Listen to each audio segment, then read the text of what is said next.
Saturday morning story time. Today we've got a double header of books. So Niki Nakayama, A Chef's Tale in 13 Bites is co-written by Jamie and Debbi. So I'm so glad that we get to hear this book in your voice. It's a nonfiction. You'll find out about Niki Nakayama, and I just can't wait to hear more about how this book came to be. And then we have Dakota Crumb, Treasure Hunter, which Jamie wrote, which is just beautiful. I have an affinity for mice on adventure, so I'm just like so super excited about this lovely book. Debbi and Jamie are both authors of many awesome books, including Frank and Bean, My Friends series. We've got Jenna Sakai and Michiko here too, so middle grades and picture books and all sorts of things in between. So thank you so much for coming. You're both so amazing. Thank you so much. And then here you go. Get started. Great. I think we'll start with the Niki Nakayama. This is a book about a girl named Niki Nakayama who had a big dream to become a chef, and she didn't let anybody tell her that she couldn't. So do you all have a big dream, or do you know what you want to be when you grow up? Or you? Yep, I am playing. What? I know I want to be a rock star. I play electric guitar. Oh, I awesome. also want to be as my secret job, so that way nobody's like always at my door. So I want to be an architect also. That's amazing. And you could design a special door. So that way there's not everyone at my door and 3 Millers like. I'm going to be the person who invents Gundam Wing for real. Yeah. Because Nice. I've made 2 Connect pistols that actually fire, a Connect crossbow that fires, and a plane, and like 20 planes that fly, and I made my own custom missiles that actually do. You Wow. are way ahead of me. Wait. Yep. He wants to be an engineer. Yeah, I was gonna say it's an engineer. Yeah. What about you? What are you like, Lou? Lou's really interested in firefighters right now. Ooh. Very awesome. My dream is to ride on a fire truck. I got invited to ride on a fire truck in a parade, Wow. and then the parade was canceled. So someday I will get to ride on a fire truck. So you need to. Do you want to sit closer? You good? I might need just for the sake of hearing.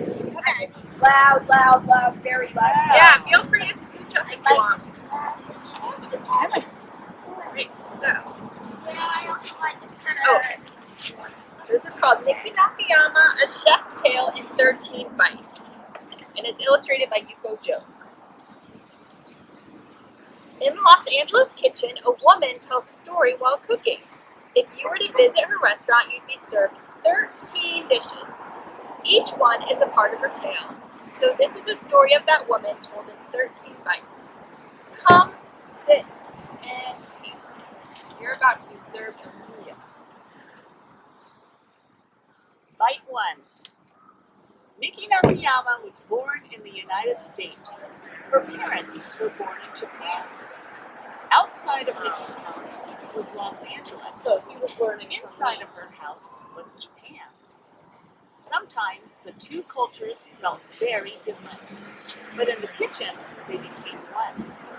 Niki's mother cooked American food with a Japanese twist, like meatloaf with soy sauce, rice instead of potatoes, and on Thanksgiving, teriyaki turkey. Bite 2. One day, Niki's grandmother took her to the market. We're going to shop for New Year's dinner, the grandmother said. Yes, Niki cheered. This is the best day of my life. Her grandmother laughed. Doesn't your mother feed you? Of course she did, but for Niki, food wasn't just about eating. It was about sharing a table of love and laughter. We're going to make a feast, Niki said, and then we'll all eat it together. Bite 3. As Niki grew older, she hungered to create her own life story. She liked to imagine, explore, invent.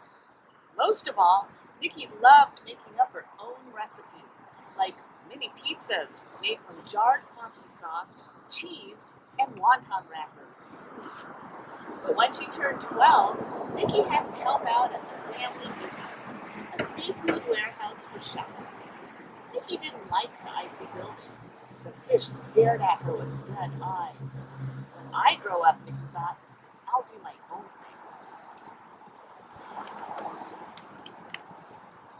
thing. Niki worked hard at school, but no matter what she accomplished, her parents had big dreams for one person only, Niki's brother. My son will be a success, said Niki's father. Always respect your brother, Niki's mother said, because he's the oldest and a boy. Niki wished her parents believed she could be a success too. She didn't know what she'd be when she grew up, but she knew if she dreamed big and worked hard, she could do anything.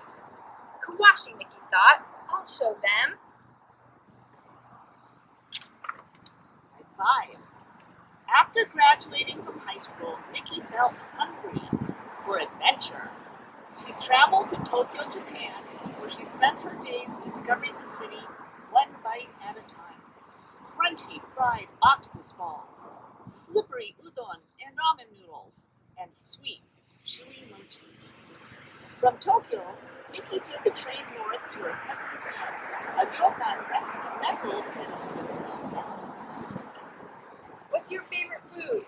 I think that's gonna be a Business. One. one. Probably sushi. What is it? Sushi. Oh. Jimmy. Oh. Do you have a favorite food? What do you like to eat? Pizza. Pizza. More food. Bite 6. This food is going to make you hungry. There, Niki was served a meal of many courses.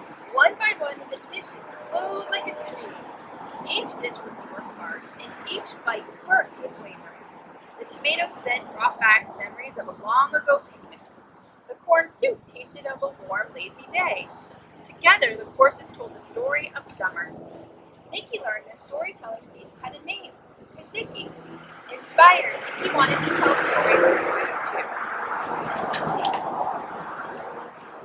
Like 7. When Niki returned home to Los Angeles, she announced, I'm going to cooking school. You can't, said her mother. Chefs are on their feet all day. Your small body can't handle it. But Niki went to cooking school anyway. She chopped and measured and stirred. She began to see food as art. A carrot as a hobby. Niki's family thought her cooking was just a hobby. Kuyashi, Niki thought, I'll show them. So when anyone that says you can't be a rock star or whatever you want to be, what do you say? Nope. No. And to prove it, I'll show Yes, them. I'll show show them. them. Exactly. Prove it to them. When in cooking school, Niki got a job at a sushi restaurant. There you go. At first, Chef Izumoto wasn't sure Niki could handle working in his kitchen. Female sushi chefs were rare. You're just playing, Chef, he joked. This is not play, Niki said. She worked harder than anyone. Chef Izumoto appreciated her determination. Watch and learn, he said. That's the best way to become a chef. Niki watched. Niki learned. Then she went to study Michiko. Niki followed her heart back to Japan, back to her cousins in Italy. Like 9. But as far as she knew, female kaiseki chefs didn't exist. In Japan, recipes and cooking techniques were handed down from father to sons, from male mentors to male apprentices. You can't, people told her. I can, Niki thought. She tended the garden. She saw snow for the first time, and she discovered how to tell nature's story through cooking. For 3 years, Niki watched. Niki learned. Once again, Niki returned to LA, but this time with a dream and a plan. I'm going to open a restaurant, she announced. You can't, her family said. You're not ready. But Niki convinced them to give her a loan. Her family agreed, but with one condition. If the restaurant failed, she would have to close it and say goodbye to her dream forever. What do you think she said? I'll show them. Yes! At 11, Niki dreamed of creating kaiseki dishes all her own. But her mother suggested, serve a more familiar food, sushi. Niki's heart said no, but But she replied yes. She wanted to prove to her family that she could be a success. From morning till night, she planned and ordered, sliced and chopped, pared and plated. She even washed dishes. By the end of the year, customers lined up at the door. Finally, Niki knew her parents.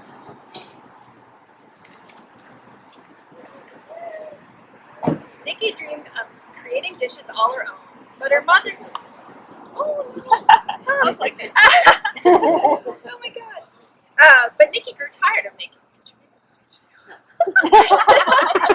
she's not listening to me. I know. I was big dreams. This is not my dream, she thought. So Niki made the hard decision to close her sushi restaurant. She worried about what she'd do next. Then slowly she began to imagine. And explore and invent. The life story she hoped to tell sparkled like the reflection of sunlight on water. Niki knew exactly what she wanted to do. It would be difficult, maybe impossible. But the voice in her heart said, show them. Niki would serve ice cream her way. She'd make it Japanese and Californian, just like her. At last, Niki's food would shout, this is who I am. Bite 13, the last bite. Niki called her new restaurant a Naka. Naka means inside in Japanese. Finally, Niki was inside her dream. She served 13 courses, making sure they flowed together like a stream. She cooked with the seasons. Summer meant sweet sorbet using carrots from her garden and bright yellow corn soup. Niki's dishes were art and story. Her story. Word spread about Niki's storytelling. And customers flowed to Naka. Every night, Chef Niki invents delicious dishes. She never serves the same meal to the customer twice. Every night is like a New Year's celebration of love and laughter. Niki lets her food. I'll show them, Niki said. And she did. The end. Then there's a recipe for wonton pizza. So you say you want pizzas, right? Pizzas. And they're yummy. They are very good. Yes. They really We eat them together.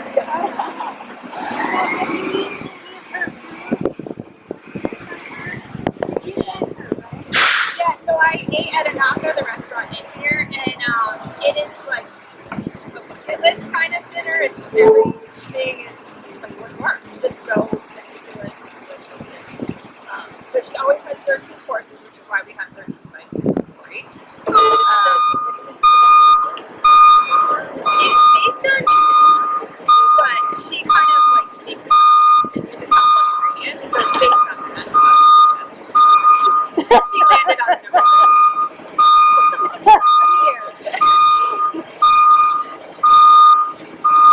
So have you tried to make anything other than the pizza? Well, not of hers, no. She has a master class, which I've been used to. No, I'm not, my husband's the cook in the family, so I like to eat. That's my favorite thing to do. And so the fact that I made the wonton pizzas with Jamie, that was a big deal. And anybody can do it if I can do it. It's 3 ingredients of it. I did have the opportunity to have traditional kaiseki in Japan several times, and it is, like, it's a long meal. You just sit there, and the chefs just keep bringing out food, and it goes with the season. So whatever season they're in, they use local ingredients and whatever represents the season, and they get very creative with it. But the Japanese kaiseki is very traditional.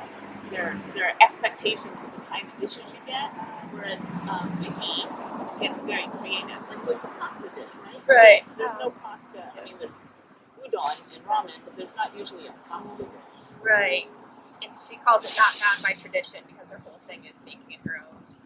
So, and there's like you kind of have like a crunchy food, that, like the textures have to be all different, alternating, and like sweet. It's not really sweet, but Is that like, part of the traditional kaiseki? Like the Yeah, you wanna- contrasting Yeah, you want it to be not only a work of art, but like mouthfeel, taste, and everything all together. Visual, So all your smell. senses. Yes, Yeah, all your exactly. senses.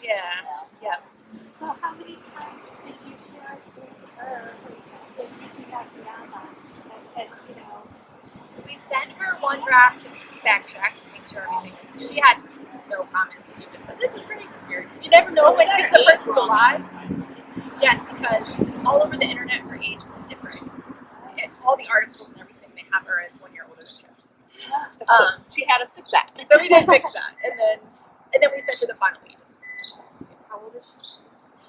That's a good question. She's 48, I believe. oh wow. I think she's in your. She was born in 1974. Oh my goodness. She's done a lot. She's young. Yeah. 47. Okay. Oh, Yeah, she's very accomplished. And her restaurant's in LA. it's in LA, and now they have another restaurant called En Soto, which is cute because Naka means inside, Soto means outside. Was that a pandemic? Yeah, Yes, it was a pandemic. it was. Development from the pandemic. They started doing takeout Oh. and with little bentos, and that got so popular they opened up another restaurant. It's like music in the background. Yeah. What's eating now? The same Where is it? I don't know. Very So loud. we will also be happy to answer questions when we're signing. Oh my god. Huge. Yes. I will play along. So this one is a treasure hunt. You all like treasure hunting? Hey. It's also a secret hunt, kind of like I Spy. So feel free to move up if you want to look for the hidden pictures. Where's all the these? Kind of. This one there's like the highlights in the pictures. Yeah. I love it. Right? Tell me about the sound. Okay. Alright, this is called Doesn't Dakota be Crumb good if Tiny this Treasure truck Hunter. just And it's illustrated by Kelly Murphy.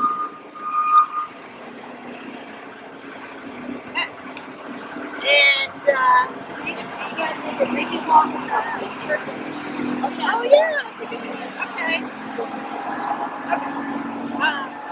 And then after you got to walk around, and you in this page you have a domino. You know what a domino is? Yeah. All right. Actually, we're going to come up for Dakota because she's kind of hidden too. In the great big city, in the great big museum, a clock tick-tocks past midnight. I found the domino. Doors are locked, guards keep watch. All is still until a small figure creeps out of the shadows. Hundreds of eyes follow, teeny tiny paws silently scurrying down the great hall. Who is this mouse of mystery? This one you can find a dice. The dice. Yeah.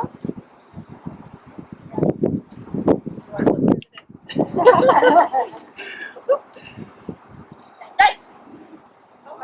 Okay. Alright. Alright, I'm going to. It's Dakota Crumb, Tiny Treasure Hunter, carrying a sack and a treasure map. For endless nights, Dakota has searched for a famous, priceless treasure. It's hidden in an unknown place called the deepest, darkest cave. X marks the spot. But a dangerous journey still lies ahead. Oh, good. That's perfect. First, Dakota must bravely slip past knights on horses, frightening faces, and oh, what's that masterpiece by the wall? What masterpiece could she be looking at? Swing, swipe, swoop, swing, swoop, swipe. A beautiful painting. Into Dakota's sack it goes. Is that a painting or? No, it's a stamp. Yeah, so Stamp. for a mouse, I guess that is a painting. But it's not the famous treasure. Dakota studies her map and searches on. To the moonlit room. Dakota shivers as frozen giants loom above, staring, glaring, and aha! A long lost statue lurks nearby. Can you all see what a little statue might look like to a mouse in this picture? That looks like it's an action figure. Yes, very good. Creep crawl. Whoosh, whoa. Too slow, Dakota escapes by a whisker. Heave-ho, into Dakota's sack it goes. Tick-tock goes the clock, but where's the treasure? Dakota checks her map and travels on to the land of Egypt. And this is a real room in the Metropolitan Museum of Art in New York City, kind of what this is based on. So if you ever visit, you'll actually see this room. Legend has it that an old pirate mouse hid the famous purple jewel of Egypt here in the deepest, darkest cave. Dakota spies mummies, an ancient temple, and a scary creature guarding it. A giant, evil-eyed, mouse-eating cat! Dakota freezes in fear. The cat is big. Dakota is small, but small can be brave. Scurry, hurry! All right, if you want to find something in this picture, you can look for a spool of thread. Yep, found it. Got it? And origami. Found it. All right, you have some sharp eyes.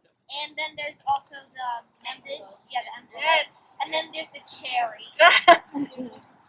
I'm impressed. You know what's a hard one to find on this page that took me? Oh wait, it's on the next page. A Cheerio. No, it is on this page.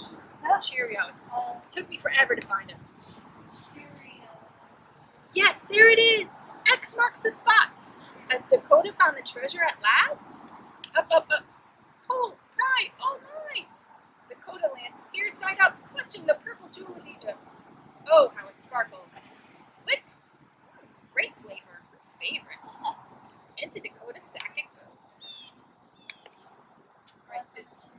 This one you can find a yo-yo and a little game with a ball. And I'll tell you a secret. This mouse is kind of based on Indiana Jones, which is a movie character. Do you know Indiana? Yeah. And Personally, so I think those movies are scary. they are a little scary, but this you might recognize. Oh, yeah. Balls. She Yeah. kind of worked that in there. And the title, she put in the lettering of Yeah. Yeah, I love Indiana. Silently scurrying down the silently scurrying back down the Great Hall, carrying a full sack. Dakota Crumb, tiny treasure hunter, heads home. Just in time too. The sun is rising. In the great big city, under the great big museum, a line of visitors waits by a teeny tiny door. Inside they'll find. What do you think they're gonna find in there? A familiar looking mouse, twinkly-eyed for midnight adventures. Welcome to my mouse hole museum, says Miss Crumb with a wink. Those are all her little visitors. And this is my favorite page. What treasures will you find?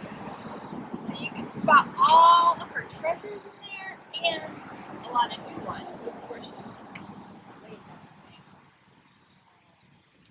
look for your own favorite treasures. Want to go on another treasure hunt? Explore the inside and outside of the great big museum using Dakota's list. So you can take this list